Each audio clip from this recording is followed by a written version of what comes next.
Pierre-Luc Poulain, 11 24 78 92. Donc, en fait, les deux obligations là, des lois du Nord du travail pour un employeur, l'employeur se doit de parler franchement d'harcèlement. Il se doit de sensibiliser ses employés et de les conscientiser aux répercussions d'harcèlement. Et en fait, elle se doit, deuxièmement, de détecter les facteurs de risque à l'origine, donc les causes et conséquences, et en fait de réagir aux causes pour ne pas en subir les conséquences.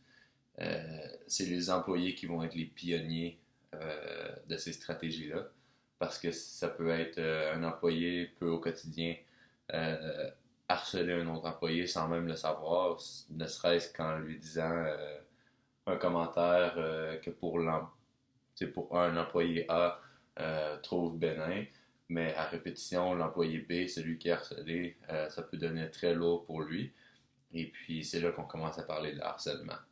Dans le fond, le but de conscientiser les employés, ça serait vraiment de dire, écoutez, euh, des commentaires comme ça, on n'en fait pas pour telle raison. Toi, ça pourrait ne pas t'affecter, mais quelqu'un d'autre pourrait les affecter grandement, et puis on veut pas ça. Ensuite, deux mesures qui pourraient être prises là, dans des cas d'harcèlement. Ce serait, premièrement, moi je pense, du soutien psychologique. Quand il y a du harcèlement sous son toit, c'est la responsabilité de l'employeur, au même titre que si un frère ou une sœur en dessous d'un nid familial, le frère fait des commentaires ou peu importe vis-à-vis sa petite sœur, mais c'est la responsabilité des parents de soutenir psychologiquement l'enfant, donc ce serait la responsabilité de l'employeur de soutenir l'employé harcelé. Et ensuite, moi, je suggérerais là, un congé sans solde ou avec solde pour l'harceleur ou l'harcelé selon la situation, ou les deux, et pour permettre là, de la poussière de redescendre et de réajuster le tir ensuite.